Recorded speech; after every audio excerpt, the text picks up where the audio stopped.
13. A mente como energia. Pura.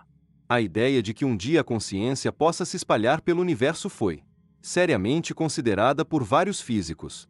Sir Martin Rees, o astronomo real da Grã-Bretanha, escreveu Buracos de minhoca, dimensões extras e computadores quânticos abrem cenários especulativos que podem transformar o universo num Cosmos Vivo. Mas, a mente algum dia se libertará do corpo material para explorar o Universo todo.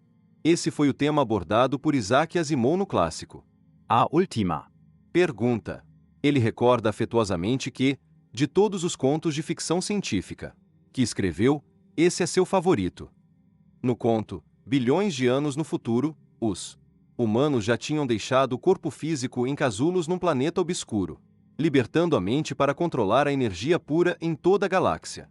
Seus substitutos não eram de aço e silício, mas seres de pura energia que percorriam facilmente todos os confins do espaço, passando por explosões de estrelas, colisões de galáxias e outras maravilhas do universo. Contudo, por mais poderosa que a humanidade tivesse se tornado, estava impotente diante da morte Definitiva do Universo, o grande congelamento. Desesperados, os humanos construíram um supercomputador que respondesse à pergunta final: a morte do universo pode ser revertida? O computador era tão grande e complexo que precisou ser colocado no hiperespaço, mas só conseguia dizer que os dados eram insuficientes para dar a resposta. Muitas eras depois, quando as estrelas começaram a escurecer e toda a vida no universo estava à beira da morte, o supercomputador finalmente descobriu um meio de reverter o fim do universo. Ele coletou todas as estrelas mortas do Universo, fundiu-es numa gigantesca bola cósmica e a incendiu. Enquanto a bola explodia, o supercomputador anunciou: faça-se a luz. E fez-se a luz. Assim a humanidade, liberta do corpo físico, foi capaz de brincar de Deus e criar um novo universo. Em princípio, o fantástico conto de Asimov, com seres de energia pura, vagando pelo universo, parece impossível. Estamos habituados a pensar em seres de carne e osso, sujeitos às leis da física e da biologia, vivendo e respirando na Terra, presos à gravidade do planeta. O conceito de entidades de energia, conscientes vasculhando as galáxias, livres das limitações do corpo material, é muito estranho. No entanto, o sonho de explorar o universo como seres de energia pura cabe muito bem nas leis da física. Pense na forma mais conhecida de energia pura, o raio laser, que é capaz de conter grandes quantidades de informação. Hoje, trilhões de sinais, na forma de telefonemas, pacotes de dados, vídeos e mensagens por e-mail são transmitidos continuamente por cabos de fibra ótica, conduzindo raios laser. Um dia, talvez no próximo século, seremos capazes de transmitir a consciência do cérebro através do sistema solar colocando nossos conectomas inteiros em potentes raios laser. Um século depois disso, poderemos enviar nosso conectoma às estrelas, viajando no raio laser. Isso é possível porque o comprimento de onda do raio laser é microscópico, isto é, medido em milionesimos de metro, o que significa que podemos comprimir grandes quantidades de informação nesse padrão ondulatório. Pense no código Morse. Os traços e pontos do código podem ser facilmente superpostos ao padrão de onda do raio laser. E mais informações ainda podem ser transferidas num feixe de raio-x, que tem um comprimento de onda menor que um átomo.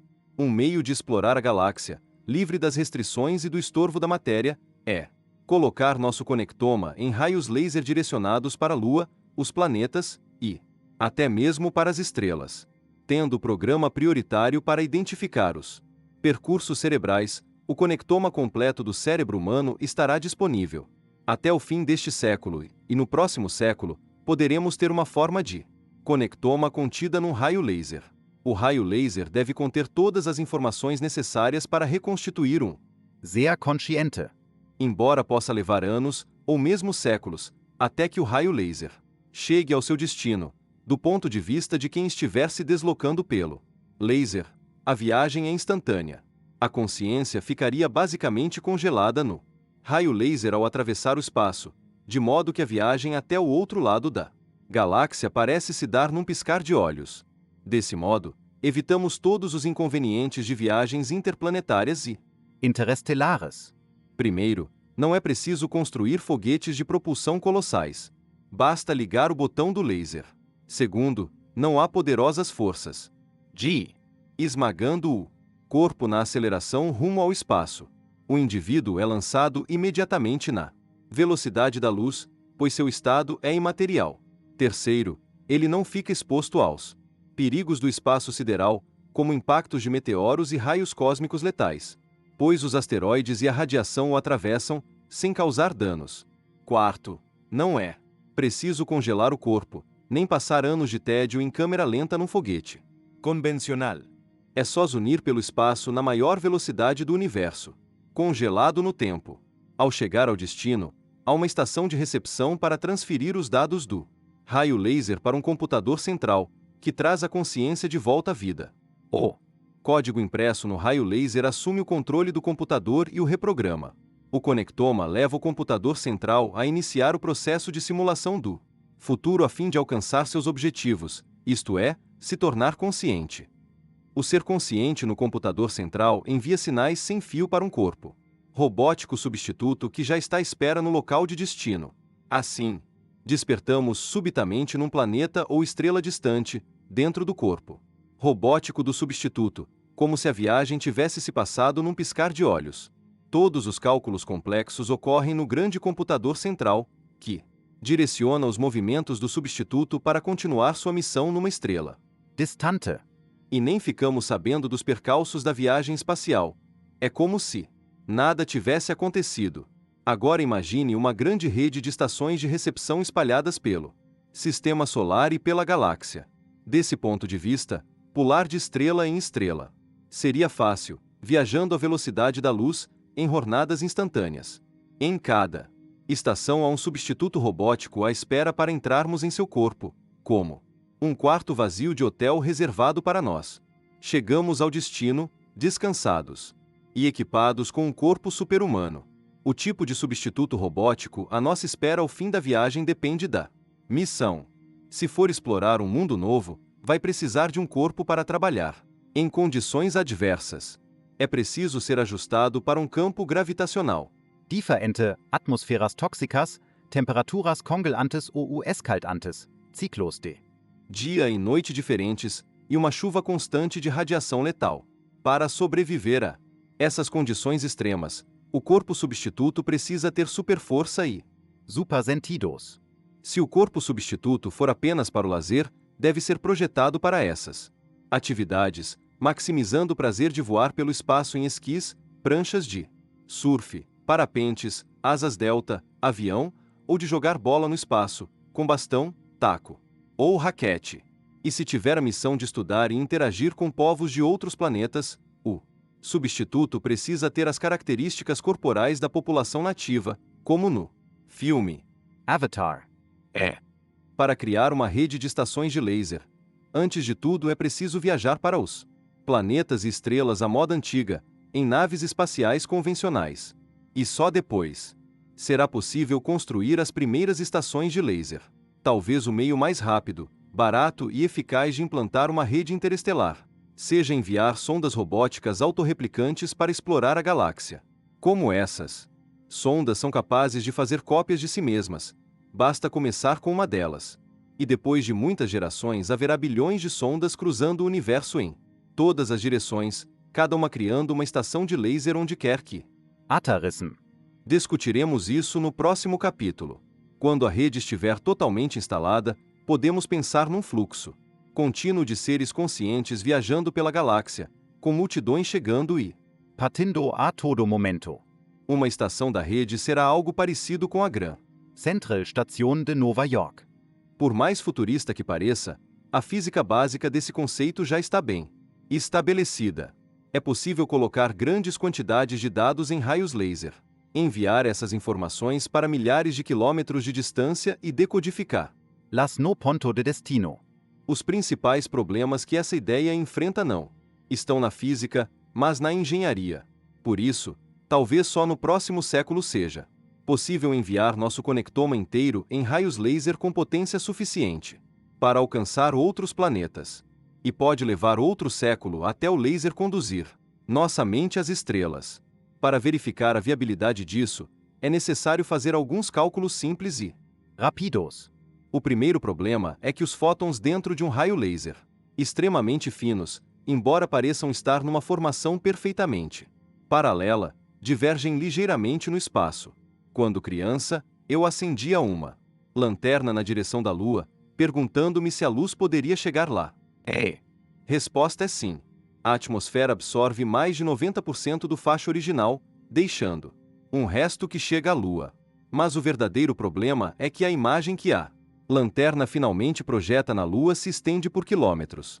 Isso ocorre devido ao princípio de incerteza. Até os raios laser divergem com o tempo. Como? Não podemos saber a localização precisa do raio laser. Então, pelas leis da física quântica, ele deve se espalhar lentamente no correr do tempo. Mas levar nosso conectoma até a Lua não é grande vantagem. É muito mais simples e fácil ficar na Terra, controlando o substituto lunar diretamente por rádio. O atraso no envio de ordens para o substituto é de aproximadamente 1 segundo. A maior vantagem do laser está no controle de substitutos nos planetas, pois uma mensagem por rádio pode levar horas para chegar lá. O processo de enviar uma série de ordens por rádio ao substituto, esperar a resposta e enviar outra ordem é lento demais e pode levar dias.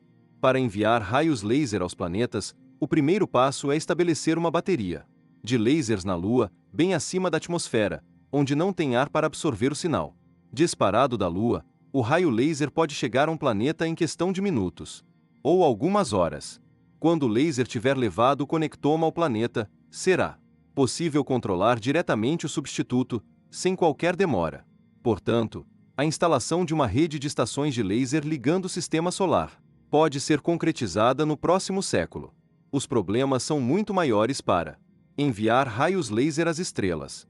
É preciso ter estações de retransmissão em asteroides e estações espaciais em todo o caminho para amplificar o sinal, reduzir erros de transmissão e enviar a mensagem à estação seguinte. Potencialmente, isso pode ser feito usando os cometas que ficam entre o Sol e as estrelas mais próximas. Por exemplo, aproximadamente a 1 ânulus do Sol, 1/4 da distância até a estrela mais próxima, estão os cometas da chamada nuvem de Oort. É uma concha esférica de bilhões de cometas, muitos dos quais ficam parados no espaço vazio. Provavelmente, há uma nuvem de cometa semelhante à de Oort em volta das estrelas do sistema Alfa Centauro, que é o vizinho estelar mais perto de nós. Supondo que essa outra nuvem de Oort esteja também a 1 ânulus dessas estrelas, então metade da distância entre nosso sistema solar e o próximo sistema solar contém cometas estacionários, onde podemos construir estações de retransmissão de laser. Outro problema é a quantidade de dados a ser enviada por raios laser.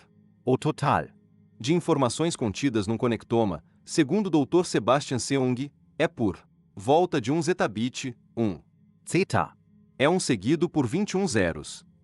É mais ou menos o equivalente ao total de informações contidas hoje na internet. Agora, imagine. Disparar no espaço vários raios laser carregando essa montanha de informações. As fibras óticas podem transmitir terabytes de dados por segundo, 1 Tera. Seguido por 12 zeros.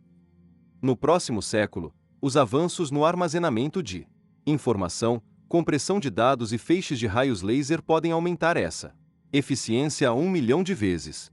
Isso significa que em poucas horas todas as informações contidas num cérebro humano podem cruzar o espaço. Transportadas por raios laser. Então o problema não se resume à quantidade de dados transmitidos por laser. Em princípio, os raios laser podem transportar uma quantidade ilimitada de Dados. O gargalo fica nas estações de recepção, dos dois lados, que precisam ter mecanismos para manipular essa quantidade de dados a uma velocidade Espantosa. Transistores de silício talvez não tenham velocidade suficiente para lidar com esse volume de dados. É preciso ter computadores quânticos, que não usam transistores de silício, mas átomos, 1 a 1. Hoje, os computadores quânticos estão num nível muito primitivo, mas daqui a um século devem ter potência suficiente para lidar com zetabits de informação. Seres flutuantes de energia. Outra vantagem dos computadores quânticos no processamento dessa imensa quantidade de dados é a possibilidade de criar seres de energia capazes de flutuar pelo ar, como costumamos ver em cenas de ficção científica e fantasia. Esses seres representam a consciência na forma pura. Em princípio, eles parecem violar as leis da física, pois a velocidade da luz é sempre a mesma. Mas na última década, quem virou manchete foram os físicos da Universidade de Harvard ao anunciar que conseguiram parar completamente um raio de luz. Aparentemente, eles realizaram o impossível, desacelerando a luz até que ficasse lenta ao ponto de conseguirem engarrafá-la. Prender um raio de luz numa garrafa. Não é assim tão fantástico, se olharmos atentamente para um copo de água. Quando a luz penetra na água, desacelera, curvando-se quando entra num ângulo inclinado. Da mesma forma, a luz se curva quando penetra no vidro, o que possibilita a existência de microscópicos e telescópios. A razão disso é dada pela teoria quântica. Pense no antigo Pony Express, o serviço de correio do século XIX no oeste dos Estados Unidos. O cavalo percorria com velocidade a distância entre os postos de muda. O gargalo era devido à demora nos postos, onde se dava troca de cavalo, cavaleiro e correspondência. Isso diminuía consideravelmente a velocidade média do serviço. Da mesma forma, no vácuo entre os átomos, a luz ainda viaja com velocidade C. A velocidade da luz, que é aproximadamente 299.792 km por segundo. Entretanto, quando atinge os átomos, a luz sofre um atraso, pois é rapidamente absorvida e remitida, retomando a trajetória uma fração de segundo depois. Essa breve demora é responsável pelos raios de luz, na média, aparentemente diminuírem a velocidade no vidro ou na água. Os cientistas de Harvard exploraram esse fenômeno, resfriando um recipiente com gás a temperatura de quase zero absoluto. Nessas baixíssimas temperaturas, os átomos absorvem um raio de luz por períodos muito mais longos antes de reemiti-lo. Assim, aumentando o fator de retardo, eles conseguiram desacelerar o raio até que ficasse em repouso. O raio de luz continuava viajando à velocidade da luz entre os átomos de gás, mas passava um tempo cada vez maior sendo absorvido por eles. Isso abre a possibilidade para que um ser consciente, em vez de controlar um substituto, prefira permanecer na forma de energia pura e viajar pelo espaço, como um fantasma. No futuro, quando raios laser com nossos conectomas forem enviados às estrelas, um feixe pode ser transferido para uma nuvem de moléculas de gás e, então, ser colocado numa garrafa. A garrafa de luz é muito semelhante a um computador quântico. Ambos têm um conjunto de átomos vibrando em uníssono, em que os átomos estão em fase uns com os outros. E ambos podem fazer cálculos complexos, muito além da capacidade de um computador normal. Pois bem, se os problemas dos computadores quânticos forem resolvidos, também poderemos ter a capacidade de lidar com garrafas de luz mais rápido que a luz. Como vimos, todos esses problemas são da área da engenharia. Não há lei da física que impeça de viajarmos num facho de energia no próximo século, ou depois. Talvez esse seja o meio mais conveniente de visitar planetas e estrelas. Em vez de pilotar um raio de luz, como sonham os poetas, podemos ser o raio de luz. Para captar bem a ideia do conto de ficção científica de Asimov, devemos perguntar se a viagem intergaláctica mais rápida que a luz é realmente possível. No conto, seres de imenso poder se movimentam livremente entre galáxias, separadas por milhões de anos-luz. Será possível? Para responder a essa pergunta, temos que empurrar as fronteiras da física quântica moderna. Basicamente, os chamados buracos de minhoca podem ser um atalho na vastidão do espaço e do tempo. Exereste. Energia pura, e não de matéria, terão uma vantagem decisiva para atravessá-los. Em certo sentido, Einstein é como um policial de plantão, afirmando que não se pode viajar mais rápido que a luz, que é a maior velocidade possível no universo. Viajar pela nossa galáxia, a Via Láctea, por exemplo, levaria 100.000 anos, mesmo a bordo de um raio laser. Embora só se passasse um instante para o passageiro, o tempo no planeta nativo teria progredido 100.000 anos. E uma viagem entre galáxias levaria de milhões a bilhões de anos-luz. Mas o próprio Einstein deixou uma brecha em sua obra. Na teoria da relatividade geral, de 1915, ele mostrou que a gravidade surgia da deformação do espaço-tempo. A gravidade não é o puxão de uma misteriosa força invisível, como pensava Newton, mas um empurrão causado pelo próprio espaço, que se curva em torno de um objeto.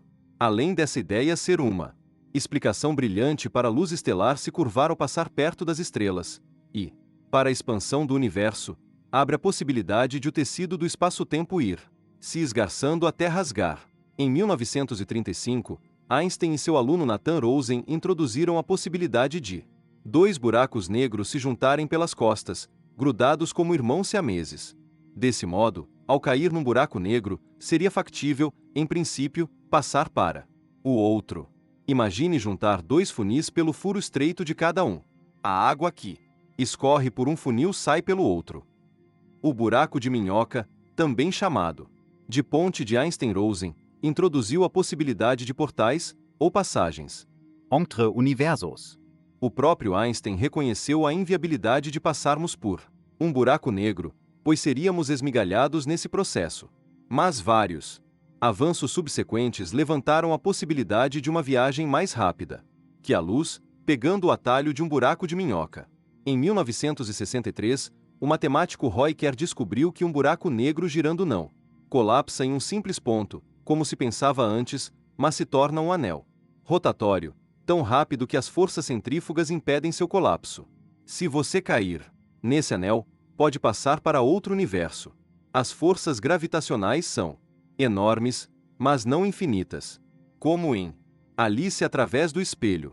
Você passa a mão pelo espelho e entra no universo paralelo. A borda desse espelho é o anel que forma o buraco negro. Desde a descoberta de Kerr, muitas outras soluções das equações de Einstein mostram que, em princípio, é possível atravessar universos sem ser esmigalhado instantaneamente. Como todos os buracos negros já vistos no espaço giram em alta velocidade, alguns foram cronometrados a 1,6 milhão de quilômetros por hora, os portais cósmicos talvez sejam comuns. Em 1988, o físico Dr. Kip Thorne, da Caltech, e seus colegas mostraram que, com energia negativa suficiente, pode ser possível estabilizar um buraco negro, de modo que um buraco de minhoca se torne atravessável, isto é, pode se passar por ele em qualquer direção sem ser esmagado. A energia negativa é a substância talvez mais exótica do universo, mas realmente existe e pode ser criada, em quantidades microscópicas, em laboratório. Então surge um novo paradigma. Primeiro, uma civilização avançada deve concentrar energia positiva suficiente num único ponto, comparável a de um buraco negro, para abrir uma passagem pelo espaço ligando dois pontos distantes. Segundo, deve acumular energia negativa suficiente para manter o portal aberto, para que se mantenha estável e não se feche no momento em que você entrar. Agora, vamos pôr essa ideia nas devidas proporções.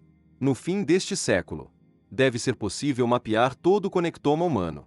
Uma rede interplanetária para lasers poderá ser implantada no começo do próximo século, de modo que a consciência possa ser transmitida e atravessar o sistema solar. Não será preciso haver nenhuma nova lei da física. Uma rede de laser capaz de passar pelas estrelas talvez precise esperar até outro século. Mas uma civilização que use livremente buracos de minhoca estará milhares de anos à nossa frente em tecnologia, ampliando as fronteiras da física conhecida. Tudo isso tem implicações diretas para viabilizar ou não a passagem da consciência por entre universos. Se a matéria chega perto de um buraco negro, a gravidade fica tão intensa que o corpo vira espaguete. A gravidade que incide sobre a perna é maior que a gravidade que puxa a cabeça, e o corpo é esticado por forças de maré. De fato, na proximidade de um buraco negro, os átomos do corpo são esticados até que os elétrons sejam arrancados do núcleo, e os átomos Se desintegram. Para imaginar o poder das forças de maré, pense nas marés da Terra e nos anéis de Saturno. A gravidade da Lua e a do Sol dão um puxão sobre a Terra que faz as águas dos mares subirem alguns metros na maré cheia. E se uma Lua chegar perto demais de um planeta enorme como Saturno, As forças de maré vão esticar essa lua até dilacerá-la. A distância em que uma lua é dilacerada pelas forças de maré é chamada de limite de Roche. Os anéis de Saturno ficam exatamente no limite de Roche, portanto devem ter sido criados por uma lua que se aproximou demais do planeta-mãe. Se entrarmos num buraco negro em rotação, mesmo usando a energia negativa para estabilizá-lo, os campos gravitacionais podem ser tão fortes que viramos Espagüte. É aqui que o raio laser tem uma vantagem importante sobre a matéria ao passar por um buraco de minhoca. Como a luz laser é imaterial, não pode ser esticada por forças de maré ao passar perto de um buraco negro. Em vez disso, a luz sofre um desvio para o azul, isto é, ganha energia e sua frequência Aumenta. Mesmo com o raio laser distorcido, a informação contida nele permanece intacta. Por exemplo, uma mensagem em código Morse transmitida por raio laser fica comprimida, mas a informação permanece igual. Informação digital é intocada por forças de maré. Assim, a força gravitacional, fatal para seres feitos de matéria, é inofensiva para seres viajando em raios de Luz. Dessa maneira, a consciência conduzida por raio laser, por ser imaterial, tem uma vantagem decisiva sobre a matéria ao passar por um buraco de minhoca. Os feixes de laser têm ainda outra vantagem sobre a matéria.